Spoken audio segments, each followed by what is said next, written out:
Hey YouTubers, and welcome back to another episode here on ESGNet, as ESGNet presents Sports Gamers Soapbox Talk Podcast. And this is episode number 6, and we got a lot to cover in this week's episode. So it's been a while since we've tried to post anything up here, and I'm going to first off and let you guys know I apologize very much. I was just recently on vacation. I had all my gear with me to do a podcast. I actually was going to have a special guest be on the podcast. It was actually a good friend of mine growing up. And unfortunately, we got caught up busy hanging out with some old friends that I haven't seen for years. I actually went to Central Missouri, where my dad's side of the family lives, and I went to go visit them, and along with some childhood friends that I haven't seen for quite some time. It was a great time. I'm not going to get too much about it, but for the most part, it was a really good homecoming. The little town that I went to, it's kind of my adopted second home, and I really enjoyed being there and whatnot. And he was actually really gung-ho about doing the podcast, but we got caught up, and then next thing you know, the night before I had to leave, he's like, "Oh man, you haven't done a podcast yet here." So I apologize to him. So we'll get to that some other time. We'll probably have it'll be sometime in the fall when I go back down there again. But he'll be on the podcast, and he was really excited about it. Funny enough, his son was wanting to get into doing YouTube videos and stuff like that, and post stuff online. And so I've been helping him out, trying to get him started on there. So as soon as he gets his channel going, I'll promote that and get the word out there about his channel. But yeah, we got a lot of things to cover here this week. A lot of things have been going on here in the last 2 weeks in sports. We'll get to some of the things right now. Actually, we'll get to one of the first things in there. NBA Finals are coming up. Well, when this is posted, it'll be on Thursday. So today, if you're watching it on Thursday, if you're, yeah, I'm sorry, I apologize. This is actually being posted. This is actually being produced right now on, Wednesday night into Thursday morning. So sometime later on today, this should be up on the channel. But yeah, the NBA Finals are starting, and it's going to be a rematch from last year. We got LeBron James and company. The Cleveland Cavaliers going to go to the Bay Area to face the Splash Brothers, that being Stephen Curry and Klay Thompson. The Warriors going against the Cavs in a best of 7 series for the NBA title. Should be a great series. I could not believe that the Thunder choked. Oh my goodness. I thought this was our year. But being down 3-0 in the series, they should have had that. They had Golden State by the ropes, and they let them through there in Game 7. So, and a lot of people are wondering. I think this is Durant's free agency year. Will he stay in Oklahoma City, or will he ship up and go with someone else, team up with somebody, maybe with LeBron and the Cavs or whatever? A lot of people are saying could happen, but never know what's going to happen in sports. So we'll have to see how that goes. So that's been going on here in the sports limelight here as of late. That's the most current news. Of course, Stephen Curry, the first ever person to be voted by his peers and everything as the MVP of the NBA. So congratulations to Stephen Curry on that. Congratulations. That has not happened. If I believe correctly, I can't remember exactly when they said it happened. I think it was like over the last 40-something years or so that's happened. So yeah, congratulations to him on that. I'm trying to look at my computer right now and see when the last person that won that. But yes, he's the guy that's going to be. He has been playing NBA type of style. He got all 131 first place votes. Last time, let's see, in the last 61 years, this is the first time it's ever happened. Leonard from this, of course, the Spurs was a heavy favorite there. He had played a great year. But yeah, Stephen Curry is the second ever, what they call the anonymous winner of the NBA MVP award. So congratulations to him on that, and we'll see what they can do next year for the 2017 season. So let's continue on rolling on here as we'll get into some more. Well, actually, I think we will actually now go to Major League Baseball, and this is actually kind of cool. The Chicago Cubs. I don't know if you guys have seen. If you're watching the video right now, you'll see your basic still picture of what we're going to be talking about, different topics we're going to talk about. But the main picture is the Chicago Cubs. If you take a look at that picture there on your screen, it's pretty cool. The Chicago Cubs, the way they, I guess, show unity, show teamwork, or show team spirit, is they have these different themed days. It's actually really cool. I was reading this article, and the article is down below there in the description. But the Joel Madden, the skipper there for the Cubbies, has these weird days that he has the players be a part of, and just really trying to show team spirit in there. It's an article from ESPN. Definitely check it out. But it talks about the recent day they just had here on their road trip, and they usually do these on road trip games when they're having a big road trip going out of town and whatnot. But this was, I believe, in going to the Braves. They just lost to the Braves, and they're heading up to Pittsburgh to play the Pirates. And they had a thing called a zany suit day, and they had these weird suits that were just really loud and out there. And of course, the Cubbies right now in first place in the National League Central, playing some really great baseball. One of the heavy favorites right now in Major League Baseball. I believe they have the best record overall, I think, right now. And a lot of people are pulling for them, like myself. I'm definitely going to be pulling for them all year long. Yeah, I know I'm going to root for my Red Sox and stuff, but this is the team. This has to be the year. This has to be it. I'm not a Chicago fan, but I know I've talked to Chicago fans. A couple years ago, I went to Chicago, and I took a tour of Wrigley Field, and talking to them, this is. I mean, a lot of them want to see the Cubs win in their lifetime. A lot of them, of course, you hear a lot of people say, if the Cubs can just win one, I can die happy, man. Within hours of them winning the World Series. Which I guess in some ways, Boston fans were the same way, and I was kind of the same way. And of course, I've seen Boston now win 3 in my lifetime. But I think it's really cool that you see a team do this. You don't hear about this too often. You don't see too many teams do this for the morale. I think this is so cool that we get to hear about that. And I know this is not the first team that's done it. Boston, back when they won the World Series their first time around, back in 2004, they did the similar things. They had a lot of these themes. They had these things throughout the year. Of course, the biggest theme was calling the Boston Idiots. It was because of the Yankees, and the Yankees thought they were just idiot ball players and all that kind of stuff.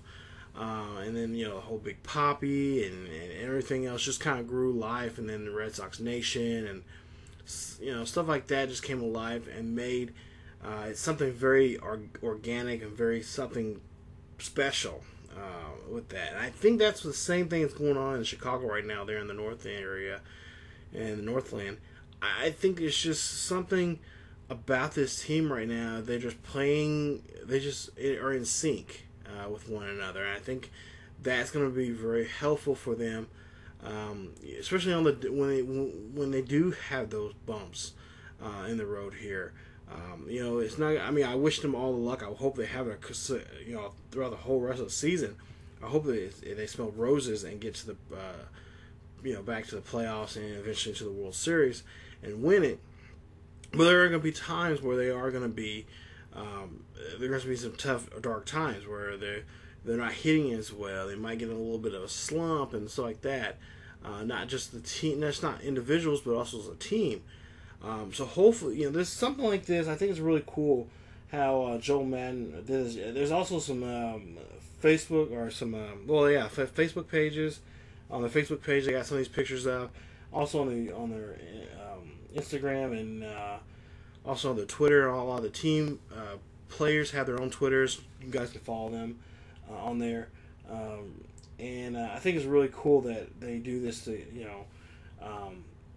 to do this. Joe Madden said in this interview during spring training that he had a relaxed dress code for the road trips. Quote, "If you think you look hot, wear it." And so he was he just wanted the guys to be relaxed, mellow, have fun. Because if you're having fun off the field with your comrades and your other players, then you're gonna be that reflects.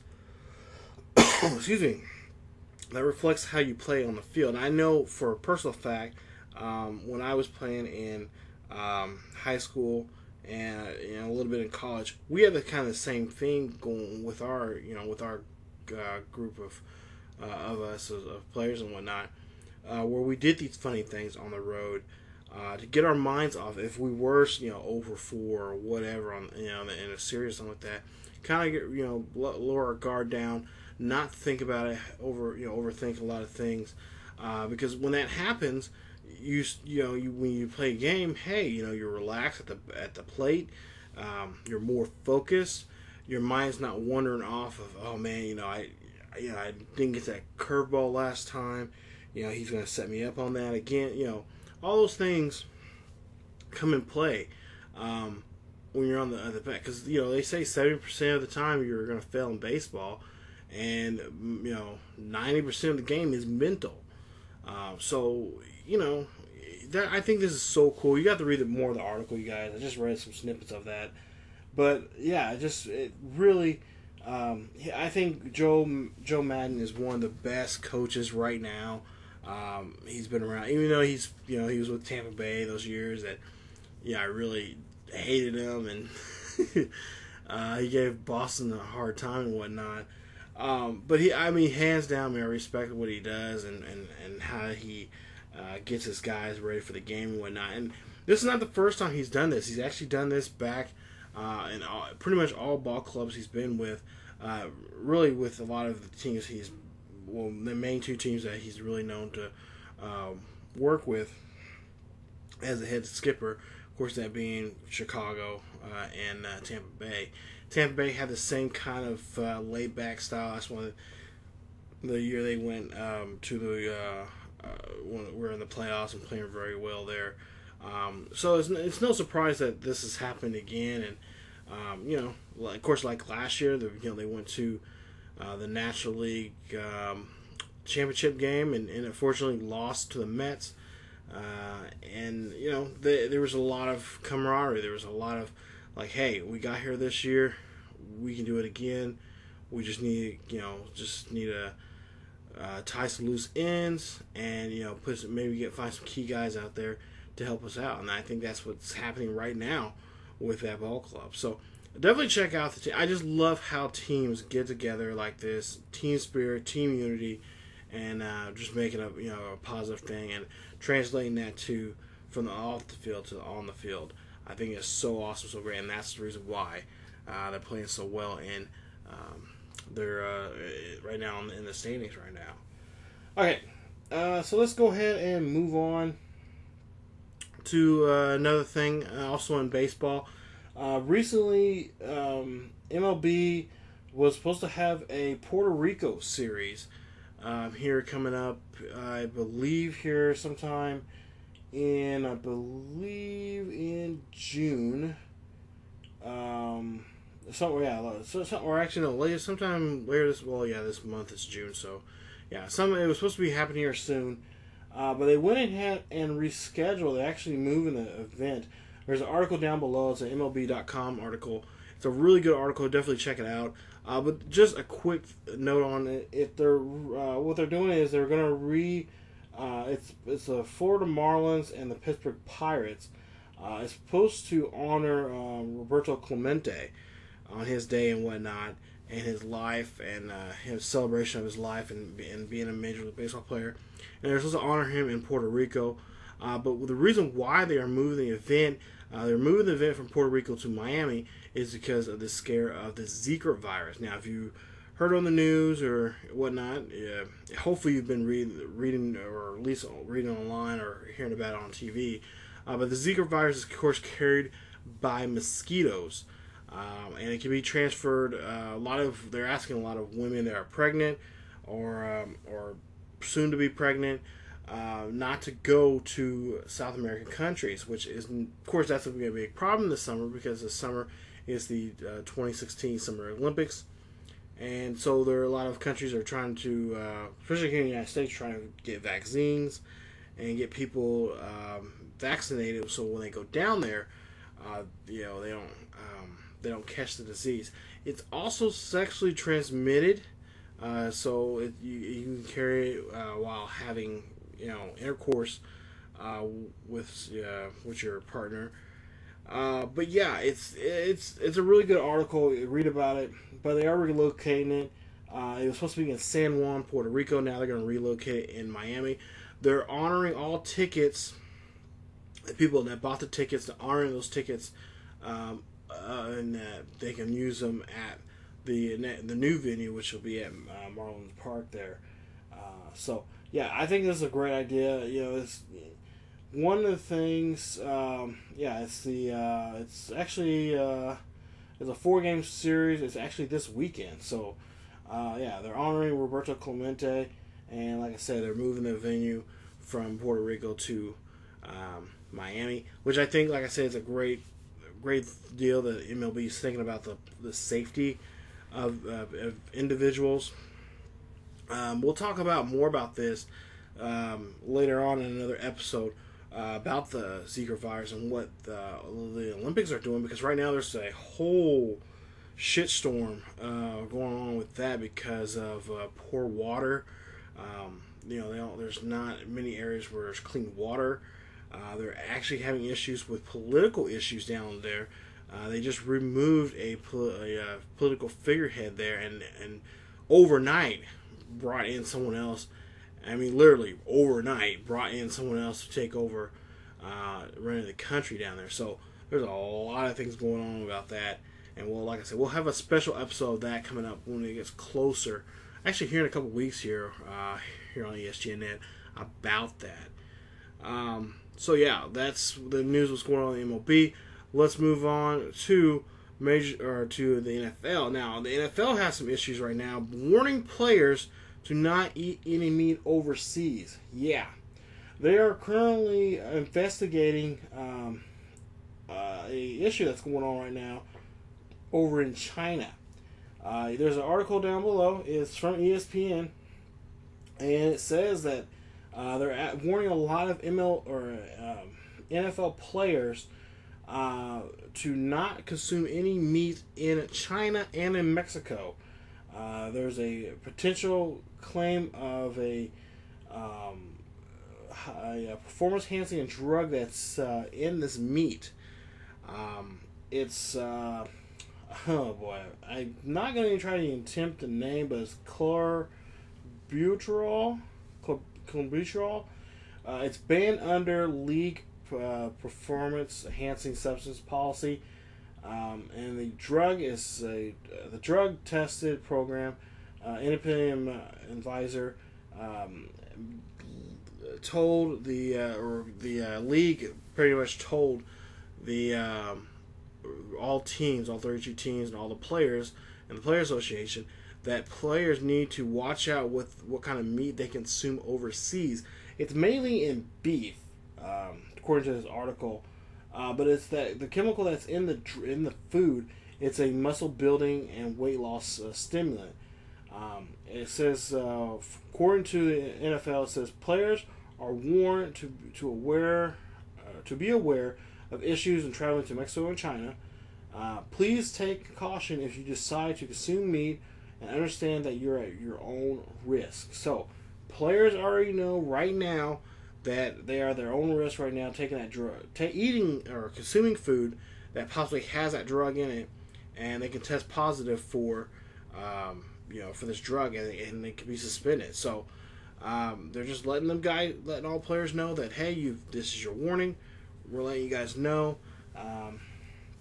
So far, haven't heard any side effects or any deaths by this. Haven't heard about any players going to any countries and are been consuming meat or whatnot yet. We'll know. I'm sure we'll know here in some time here. But it says that left tackle Dwayne Brown, he tested it positive for the same drug last season after a bye week to a trip to Mexico when he had some Mexican beef, according to some ESPN sources. So that happened last year, he was after months, after some issues with it, he was finally cleared in April, and he avoided having a 10-game suspension, which in his case was cautionary tale for a lot of players there, that this was just known. That he apparently did not know this was a banned substance, didn't know how he consumed it until they ran some tests and found out about that. So there you go. So definitely check it out. There's, like I said, there's an article there down below in the description about it.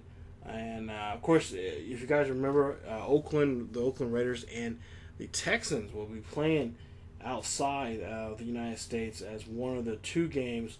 I think there's 3 games next year. I think there's 2 games in London and 1 game in Mexico. And the Oakland Raiders and the Texans will be the game in Mexico City, part of the league's international series. And it's, I believe it's, let's see, it's November 21st is that game. It's a Monday night football game, so definitely tune in for that. Should be a very interesting game. I think the last time they played in Mexico was probably, I want to say it was sometime in the 90s, and I think it was when the Raiders was one of the teams that was down there. So that's going to be really interesting to see how that's going to all play out here in the coming months. All right, now we're going to move on here, and we're going to get to another. Let's get to another story here. Actually, let's get to some wrestling news. And there's some pretty interesting things going on right now in wrestling. One of the things is, we're going to do, first we're going to talk about some of the releases coming up, and then we'll get into some other things here within this episode. Actually, no, take that back. Looking here, let's talk about speaking of the Raiders. This is a good segue. Speaking of the Raiders, over the last 2 weeks here it's been a talk about it, but the Raiders are looking at potentially moving. As you know, they've been wanting to move. They've been talking about moving back to Los Angeles.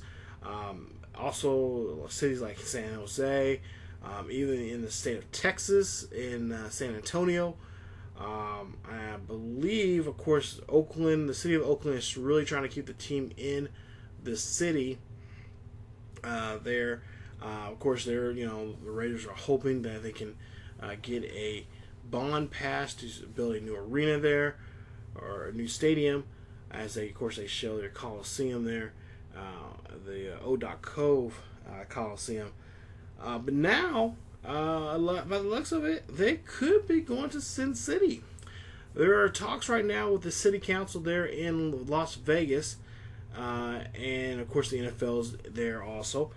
Cause the owners and whatnot have been talking here, and they've actually had some meetings in Vegas here this past month, and there's a good possibility that the Raiders could be moving to Sin City. Now, of course, this is going to mean a lot of different things for a lot of people.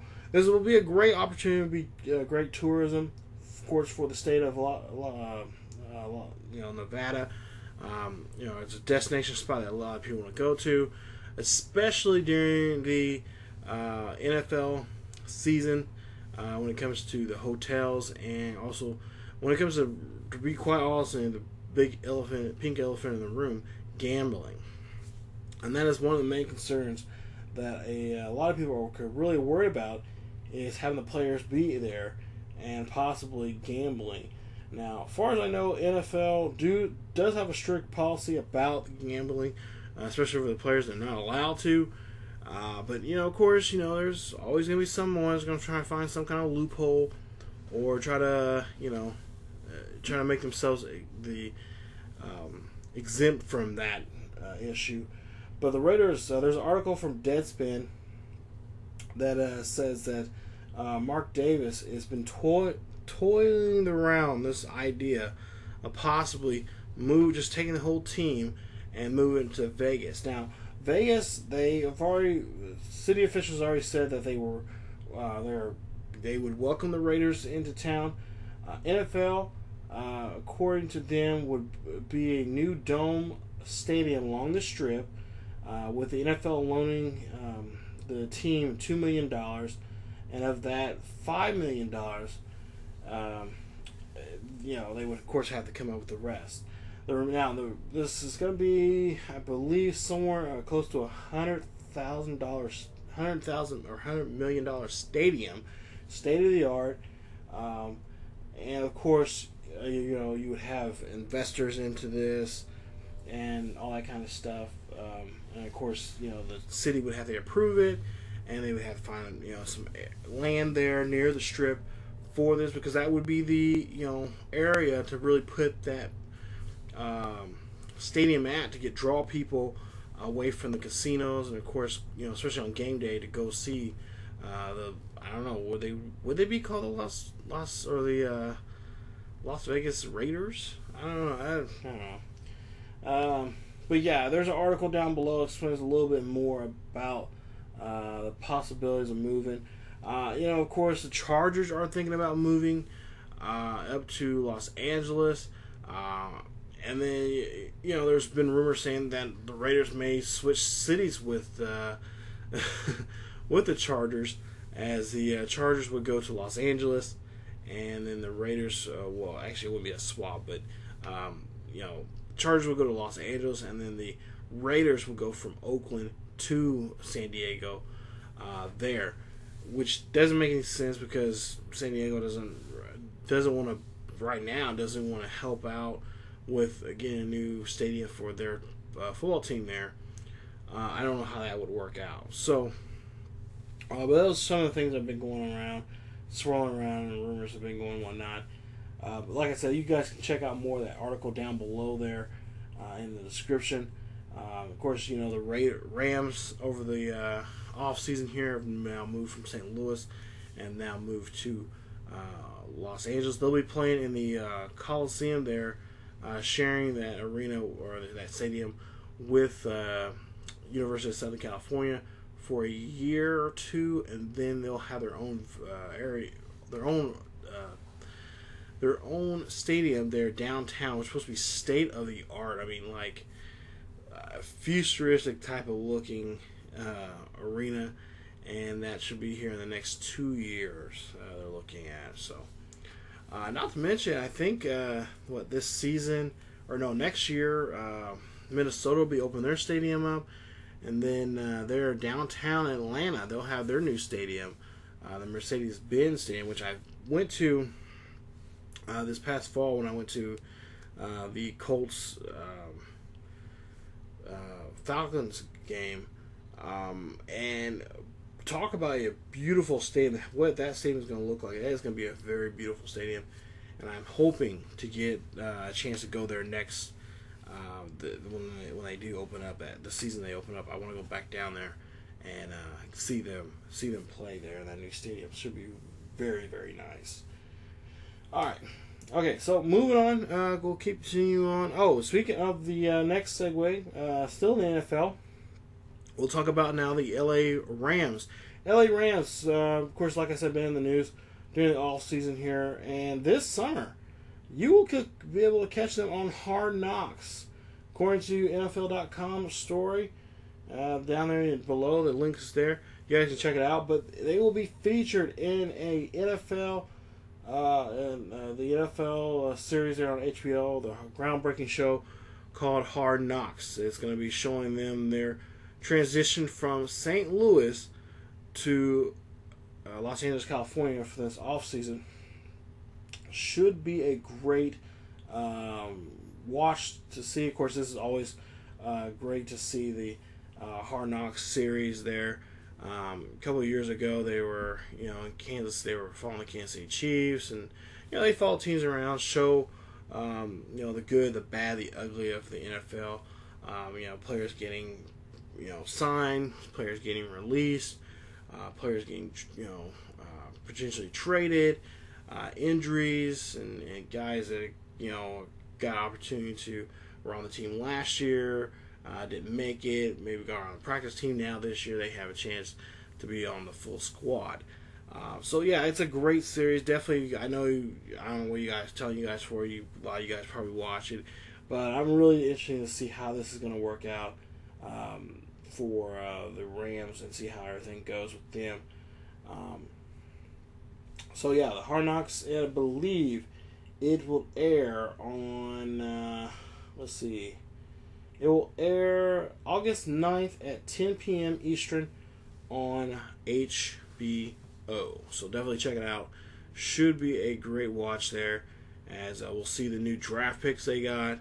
I believe we'll see draft day and all that top stuff. We'll see them at training camp and all, whole bunch of stuff up. So can't wait. That should be a lot of fun, and definitely you'll stay in tune for that. All right, so let's get to the final story here in the NFL, and let's talk about Carson Wentz. Carson Wentz just recently, just a couple weeks ago, signed his NFL contract, and I'm trying to pull that up here on my computer.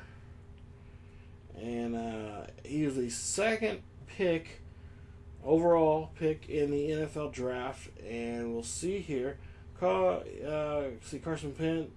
Carson Wentz, there you see a 4-year contract worth $26.67 million. All of that guaranteed. All of it. That is a rich man right now. Second pick overall, I should say. He is the starting, or possibly could be the starting quarterback there. By the sounds of it, I mean, they sound like, they're trying to deal with Sam Bradford, and of course they got Chase Daniels there, but at the same time, and there's going to be a good time where I think Carson will be the guy that will be the play caller. But $17.6 million in signing he will receive just for signing that contract. So a nice fat contract day for him. Congratulations to him there on that. So the 6'5", 237-pound quarterback will be heading training camp here. I think, matter of fact, rookie camp, I should say, not training camp, rookie camp here.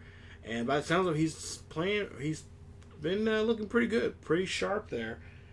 So yeah. Of course, he's from a Divisional II school. A lot of people are saying that he'll sit out for the first year. But by the sound, I mean, really how he was been throwing here late, and a lot of the buzz has been about him. He could possibly make a start by time, I would say, probably around week 3 or week 4 there in the NFL, just depending on how those first 2 weeks go for Bradford and for Daniels. But yeah, North Dakota State he played at, so yeah, pretty good year there, and so congratulations to him and his family, and I can't wait to see him play. There's a lot of talks about him. I actually watched some footage of him, and He's a badass quarterback. He is a badass quarterback, and I really do. I like seeing these small Divisional II schools get some rep now. There's some really good talent in those schools there, and I think a lot of teams need to start looking into those. Quit looking at the big schools, because some of these big schools, these guys do not pan out too well after, for so long. So, but yeah, that is it in the NFL this week. I'm sure there'll be more news coming up here soon. But now we're going to move on from the NFL. We'll move on to pro wrestling.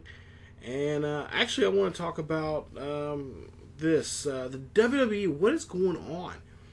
Now, if you guys have not been paying attention here, the WWE have been making these crazy releases. Now, one of these releases were actually, he asked for his release. He's been asking for his release for some time. And that has been Bad News Barrett. So Wade Barrett, he demanded his release. WWE said, okay, we'll go ahead and give you a release. So he's been released for his contract. I believe he does not have a 90-day wait, so he can go to another promotion at any time. As for all the others, you got Alex Riley, who was making a really good comeback there for a while. Alex Riley has been released. Damian Sandow, Damian Sandow has been released, which I just don't understand. He was getting so much good, pop and everything from the fans. The fans want to see him and stuff, and for whatever reason, WWE decides to cut him loose. Of course, I just mentioned King Barrett, Santino Marella. Now I know he left WWE as a non-competitive, non-competing wrestler because of he had a neck injury, and I think he had the same kind of neck injury that of course Edge and Christian and of course Daniel Bryan had, but they just recently released him. I think he was a spokesperson for them, but he's been released from the WWE. Hornswoggle, did not know he was still signed with them. That's crazy. So they released him. Cameron, who was making a comeback there in the NXT in the women's division down there, she just got released. El Toro, of course, has been released because there's no more the tag team from Diego and and you know who they are. I mean, Epico and Primo, we know that was them, but that's how the WWE is. So El Toro gets released, and Zeb Coulter, I'm a little hurt on that one. Zeb Coulter is released. He was no longer a part of the Real Americans anymore. Of course, Jack Swagger, I'm surprised they still have him around. But the rumor has it is there's more pink slips coming up here very soon, as WWE is cleaning house here because of a actually there's a big brand split, and we'll talk about that in episode 7 next week here, and we'll post that up here very quickly too.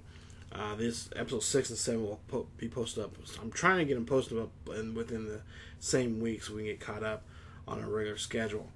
But yeah, I couldn't believe all those releases were happening, and I mean, some of them were shockers. Some of them were, okay, yeah, they're not being utilized on TV or anything like that. But a lot of fans were really heartbroken to see Alex Wright, Damian Sandow being released, and along with Barrett. I mean, Barrett was, Barrett was always one of those guys that I always felt that they just did not utilize his talent. The guy has, yeah, he had those freak injuries, which really did set him back.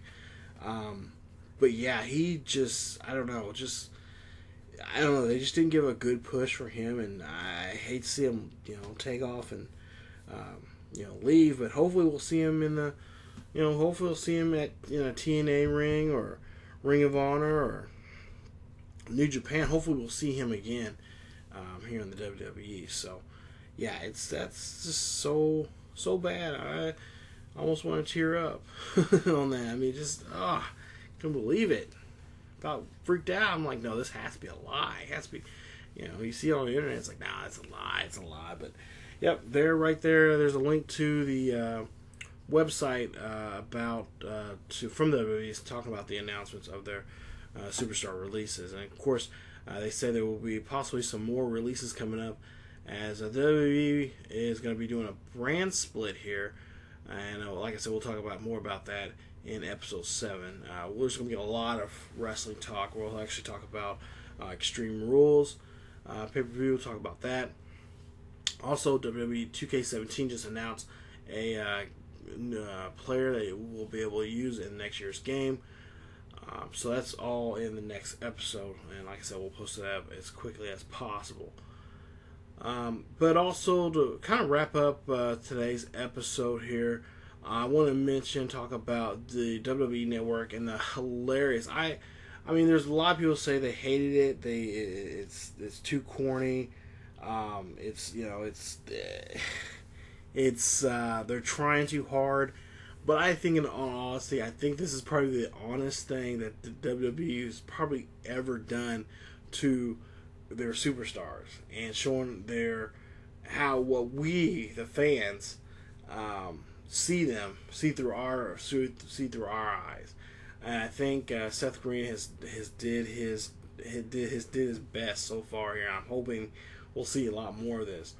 The hit show is a adult original comedy. It's for adults, so kids, I mean, some of you guys probably have seen the show. You probably love it.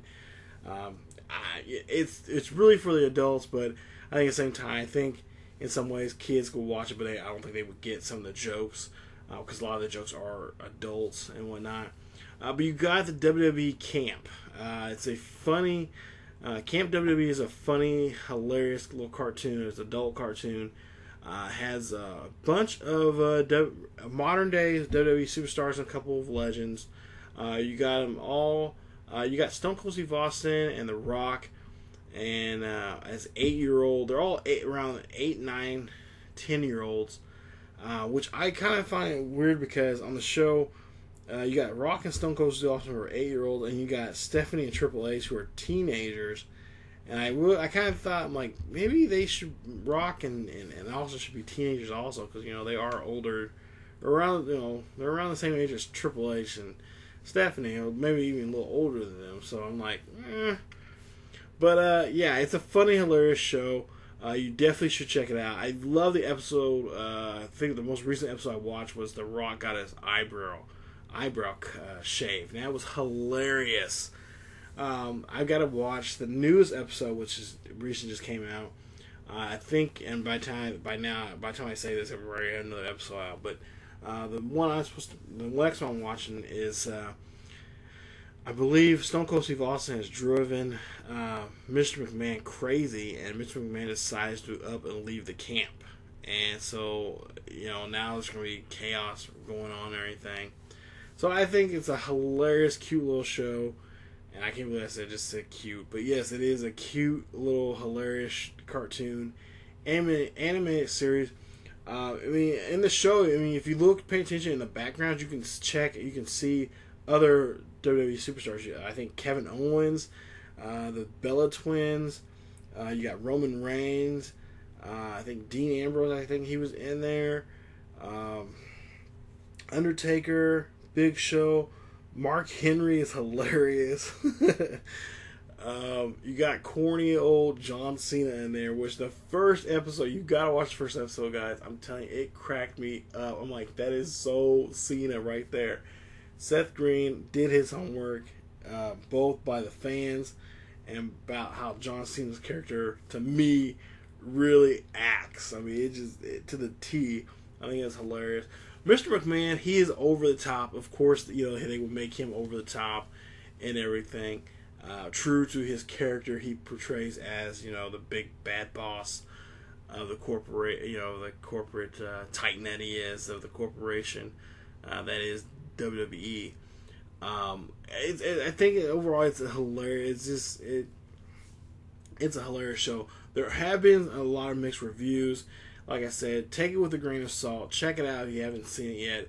It is hilarious. I think also too, they say Ric Flair was just too much. He was just too much. But I think at the same time, I think that's the whole point. Like, how Ric Flair is and his character. Of course, he recently got in trouble here with the TSA agent there, I believe in Boston, the night before the pay-per-view there.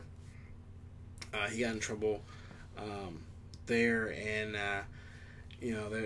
there's controversy over that and whatnot. But I think overall, I think the show is so hilarious. You got other. Let's see. You got. Trying to think. You got Mr. McMahon. He's the owner, of course, and then you got Ric Flair, who's I think the activity director. And then I think you got Sergeant Slaughter. I can't remember what his job is there on the camp, but he was also hilarious too. So there's a lot of you have to really check it out. There are some cameos from other superstars that don't have really any speaking roles, but you do see them in the outside around with the other WWE superstars playing, and just things that 8-year-olds and 8, 9, 10-year-olds will do. But the language on there is not, like I said, it is adult. It's an adult comedy, animated comedy. Parents, if I should say, kids, if you're out there watching the show, if your parents don't let you watch it, I'm not saying don't watch it, because I know you are, but don't let your parents get caught you watching, because it is got some foul language. It does have some foul language, and of course, of all people, Stone Cold is the one that with the worst mouth of them all. So yeah, it's a great cartoon, and like I said, definitely check it out if you get the chance to.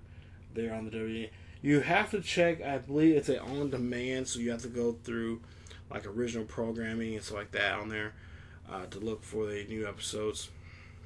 And I believe the new episodes come out every Monday. So definitely check those out here. They're on the WWE Network. And there I am plugging them again. Man, I wish I was getting paid from them to plug their shows on here on my podcast. But that's not the case. But hey, if they want to sponsor me, hey, I'm all for it.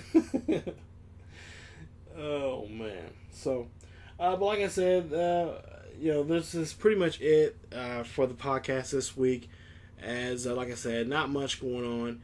I was out of town for 2 weeks, and like I said, had a great time seeing family, seeing friends, and just catching up with a lot of people there.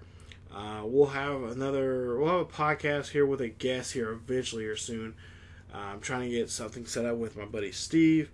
On one weekend that he's off, we can get together either via phone or by